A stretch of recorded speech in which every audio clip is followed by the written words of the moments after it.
Hello students, आज के इस वीडियो में हम 12th फिजिक्स के चैप्टर नंबर 1 का एक मोस्ट इम्पॉर्टेंट क्वेश्चन करेंगे। Electric field due to electric dipole on the axis means we have to calculate the intensity of electric field on the axial line due to electric dipole. तो सबसे पहले हम diagram बनाएंगे। तो diagram भी heading से ही बनाया जाता है। तो हमें सबसे पहले इलेक्ट्रिक डाइपोल बनाना है। इलेक्ट्रिक डाइपोल क्या होता है? जिसमें दो इक्वल एंड अपोजिट चार्ज रहें और उनके बीच की डिस्टेंस मिनिमम हो। मींस चार्ज इक्वल होने चाहिए लेकिन उनका नेचर अपोजिट होने चाहिए, मतलब एक प्लस और एक माइनस, और उनके बीच की डिस्टेंस स्मॉल हो। तो डाइपोल का डायग्राम बनाएंगे सबसे पहले हम। तो let A B is a dipole. ये हमारे पास ए बी जो है एक डाइपोल है। इसका ये वाला चार्ज प्लस क्यू है और ये माइनस क्यू है। तो दोनों चार्ज के मैग्नीट्यूड सेम है, क्यू क्यू, लेकिन अनलाइक चार्ज है। ये हो गया। अब ये डाइपोल का हम मिड पॉइंट लेंगे जिसका नाम दे दिया O। अब क्वेश्चन में आ रहा है ऑन द एक्सिस या ऑन द एक्सियल पोजीशन। तो एक्सियल पोजीशन क्या होती है? दोनों चार्ज की ज्वाइनिंग लाइन, इसको एक्सटेंड कर देंगे तो ये एक्सियल लाइन कहलाती है। इस तरफ भी एक्सटेंड कर सकते हैं, उस साइड भी कर सकते हैं। तो ये एक्सियल लाइन है। तो एक्सियल लाइन पर हम किसी पॉइंट पर इंटेंसिटी ऑफ इलेक्ट्रिक फील्ड निकालेंगे। तो इंटेंसिटी ऑफ इलेक्ट्रिक फील्ड निकालने के लिए हमें एक पर्टिकुलर पॉइंट लेना पड़ता है। ये जो पॉइंट P लिया, इसकी distance from the mid point of dipole let small r। Point P की जो डिस्टेंस है वो हमने लेट कर ली स्मॉल r। कहाँ से? Mid point of the dipole. The distance between plus Q and minus Q, इसको हमेशा लेट करेंगे हम 2l। मतलब distance between a and b points will be 2l या 2a। तो O से B तक की डिस्टेंस कितनी हो जाएगी? ये A और B के बीच की डिस्टेंस है 2l और O जो है मिड पॉइंट है। तो OB will be l and OA also will be small l। तो OA l हो गया, OB l हो गया, क्योंकि टोटल है 2l और ये मिड पॉइंट है तो आधा आधा हो गया। अब हमें पॉइंट P पर इलेक्ट्रिक फील्ड की इंटेंसिटी निकालना है। तो इसके लिए हम एक फार्मूला यूज करेंगे, इलेक्ट्रिक फील्ड इंटेंसिटी एट ए point due two point charge. उसका फार्मूला होता है E equal 1/4 pi epsilon not Q upon R square. ये फार्मूला है electric field at any point due two point charge, मतलब single charge. और इधर जो R है वो डिस्टेंस है पॉइंट की फ्रॉम द चार्ज। तो ये फार्मूला यूज करेंगे हम। तो हमारे पास डाइपोल में दो चार्ज हैं। तो सबसे पहले हम electric field intensity at the point P due to plus Q charge निकालेंगे।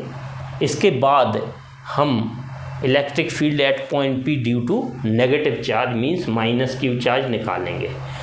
तो प्लस Q चार्ज के कारण जो पॉइंट P पर इलेक्ट्रिक फील्ड आएगा उसकी डायरेक्शन क्या होगी? अवे फ्रॉम द चार्ज, क्योंकि पॉजिटिव चार्ज के कारण फील्ड की डायरेक्शन हमेशा अवे फ्रॉम द चार्ज होती है। तो इसको लेट कर लिया हमने E1। अब electric field at point P due to minus Q charge, इसकी डायरेक्शन होगी टूवर्ड्स द चार्ज, क्योंकि नेगेटिव चार्ज है। तो इसको लेट किया हमने E2। E1 क्या हो गया? Field due to plus Q charge. E2 क्या हो गया? Field due to minus Q charge. लेकिन इसमें E1 इज ग्रेटर देन होगा E2। क्यों? क्योंकि plus Q charge point P के ज़्यादा नियर है, पास है, इसलिए इसका इफ़ेक्ट ज़्यादा पड़ेगा। तो अब E1 की डायरेक्शन ये है और E2 की डायरेक्शन ये है और E1 is greater than E2 है, इसलिए रिजल्टेंट जो है, अगर अपोजिट डायरेक्शन में दो वेक्टर हों तो रिजल्टेंट किसकी तरफ मिलता है? जिसका मैग्नीट्यूड ज़्यादा हो। और कितना मिलता है? अपोजिट डायरेक्शन में टोटल फील्ड कितना आ जाएगा? माइनस हो जाएगा, E1 minus E2। It is the resultant electric field at point P due to dipole. अब इस डेरिवेशन को सॉल्व करने के लिए हम 3 स्टेप में करेंगे। सबसे पहले E1 निकालेंगे, फिर E2, फिर नेट फील्ड E। तो सबसे पहले हम इलेक्ट्रिक फील्ड E1 कैलकुलेट करते हैं। तो electric field E1 formula use करेंगे ये वाला। तो E1 equal 1/4 pi epsilon not Q। Q means magnitude लेना है, Q upon R means distance. तो we are calculating the intensity of electric field at point P due to plus Q charge. तो R will be AP। तो R की जगह हम रखेंगे AP, लेकिन R स्क्वायर है तो AP स्क्वायर। इसकी डायरेक्शन है अलोंग A से P की ओर, तो अलोंग AP वेक्टर। अब यदि हम AP देखें, AP, तो इधर से O से P तक ये वाली वैल्यू, ये है R, ये डिस्टेंस है R और ये डिस्टेंस है L। तो हमें चाहिए AP, मतलब पूरी डिस्टेंस है R, ये L हमें चाहिए AP। तो R में से L को माइनस किया जाएगा, तो AP आ जाएगा R माइनस L। मतलब R में से यदि हम इतना पोर्शन हटा दें, ये वाला, तो हमें AP मिल जाएगा। तो E1 equal 1/4 pi epsilon not Q upon AP की जगह कितना रख दें? R minus L। It is the equation number first. Now we are calculating the electric field E2। तो electric field E2 will be 1/4 pi epsilon not Q, क्योंकि magnitude of charge क्या है? Q।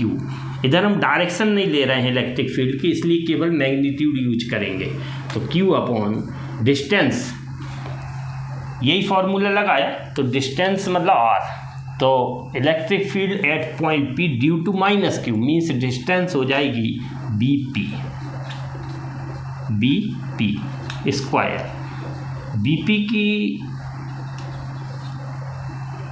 BP। अब E2 की जो direction है वो along PB है, तो along PB vector. Now we have BP means इधर से इधर तक का, तो ये OP है R और OB है L। तो total distance will be R plus L। Means E2 equal 1/4 pi epsilon not Q upon R plus L square. It is the equation second. ये हमारा E1 निकल गया है, E2 निकल आया। अब हम निकालेंगे total field means net electric field intensity at point P due to dipole. तो टोटल फील्ड जो आएगा पॉइंट P पर वो कितना आएगा? E1 minus E2। तो net field E equal E1 minus E2. Putting the values of E1 and E2 from equations first and second, we have E equal E1 की value 1/4 pi epsilon not Q upon R minus L square minus E2 की value 1/4 pi epsilon not Q upon R plus L square. we are taking common 1/4 pi epsilon naught and q will also be common, then the remaining part will be 1/r minus l square or plus l square. 1/4 pi epsilon naught and q common, so remaining part will be 1/r minus l whole square and minus 1 whole square of r plus l. E equal 1/4 pi epsilon naught into q. We are taking LCM, so r minus l square into r plus l square will be the LCM of these factors. तो r plus l इधर आएगा, क्योंकि r minus L square का divide होगा तो ये cancel होगा, तो r प्लस एल का whole square minus whole square of r minus L, तो r माइनस एल का होल स्क्वायर इधर आ जाएगा और r प्लस एल का होल स्क्वायर इधर आ जाएगा और इन दोनों का एलसीएम कितना आएगा, इन दोनों को मल्टीप्लाई। अब फॉर्मूला यूज करेंगे हम a प्लस बी का होल स्क्वायर, सभी को याद है, और इसमें कौन सा फॉर्मूला यूज होगा, a माइनस बी का होल स्क्वायर। तो a प्लस बी का होल स्क्वायर क्या होता है, a square plus B square plus 2ab, and a minus B का whole square a square plus B square minus 2ab, और a minus B और a plus B, तो ये तीन फॉर्मूले यूज होंगे। a plus B whole square equal a square plus B square plus 2ab, a minus b whole square equal a square plus B square minus 2ab, and a plus b into a minus b equal a square minus b square. तीनों फॉर्मूले हम इस step में use करेंगे। तो इसमें लगेगा a plus B whole square, इसमें whole square of a minus B, और इसमें a plus B and a minus B. तो E equal 1/4 pi epsilon not 1/4 pi epsilon not into Q a plus B का whole square. ये वाला formula अभी हम मिटा रहे हैं, तो इनको चाहें तो नोट कर सकते, याद ना हो तो। r प्लस एल का whole square means a plus B का होल स्क्वायर, तो a square means r square plus l square plus 2rl minus, now we are applying the formula of whole square of a minus B, तो r square plus L square minus 2rl upon, अभी ये square थोड़ी देर छोड़ दो, तो a plus B and a minus b will be r square minus L square. ये किसकी जगह हो गया, a प्लस बी और a minus b means r plus L और r माइनस एल, इसकी जगह हो गया r square minus L square, और ये जो होल स्क्वायर था ये चलता रहेगा। तो ये हमारा फॉर्मूले अप्लाई कर चुके हैं। अब नेक्स्ट स्टेप में हम ये स्मॉल ब्रैकेट्स हटाएंगे, मीन्स माइनस का अंदर मल्टीप्लाई करेंगे। तो E equal 1/4 pi epsilon not Q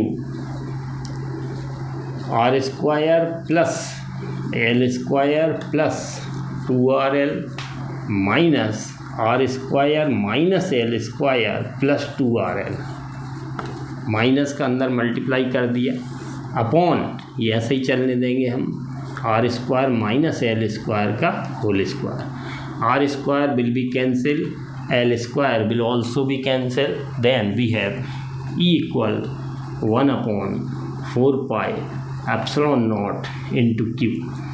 2rl plus का है, 2rl प्लस का है मीन्स ये हो जाएगा 4rl upon r square minus L square whole square. अब एक फॉर्मूला होता है Q into 2L equal P। P means electric dipole moment. तो हमारे पास Q है, हमारे पास L है, हमारे पास 2 भी है इन द फॉर्म ऑफ 4। तो 4 को we can write 4 as 2 into 2। तो Q E equal 1/4 pi epsilon not Q into 2L। Q लिख चुके, L लिख चुके, अब 4 में से एक 2 लिख दिया, 2 बचा, तो 4 को हमने तोड़ दिया 2 इंटू 2 और R बचा upon R square minus L square का होल स्क्वायर। अब ये जो Q इंटू 2L है इसकी जगह हम P यूज करेंगे। तो E equal 1/4 pi epsilon naught 2 in place of Q into 2L we can write P। तो 2PR, ये R बचा, ये 2 बचा, इसकी जगह P हो गया। तो 2PR upon R square minus L square whole square. Electric field की यूनिट होती है newton per coulomb. It is the formula of intensity of electric field due to a dipole on the axial position। अब इसमें हम एक case लगाएंगे कि यदि जो R डिस्टेंस हम ले रहे हैं पॉइंट P की वो बहुत ज़्यादा है, किसके कंपेयर में? डाइपोल लेंथ की। डाइपोल लेंथ मीन्स ये डाइपोल है, ये डाइपोल का जो साइज होता है मतलब distance between 2 charges plus Q and minus Q, इसको क्या बोला जाता है? Dipole length. और ये जो पॉइंट P की डिस्टेंस है मिड पॉइंट से ये R है। अगर if R is more greater than L, इसका मतलब if the dipole is very small and the distance of point P is very large in compare to L, then जब L की value बहुत छोटी होगी तो we can neglect the value of L। तो L को neglect करेंगे तो E इक्वल मिलेगा, मतलब L को छोड़ दो तो हमें E इक्वल मिलेगा 1/4 pi epsilon not 2PR upon L छूट गया तो हमारे पास बचा R स्क्वायर का होल स्क्वायर। अब ये R स्क्वायर का स्क्वायर मीन्स R⁴ और एक R ऊपर है, नीचे कितनी R है? 4, तो एक R कैंसिल होगा तो हमारे पास आएगा answer 1/4 pi epsilon not 2P upon R³। It is the electric field due to dipole for very small dipole, Newton per coulomb. उम्मीद है एक्सियल पोजीशन पूरा क्लियर हो गया होगा। अगर वीडियो अच्छा लगा हो तो चैनल को शेयर और सब्सक्राइब ज़रूर करें। Thank you.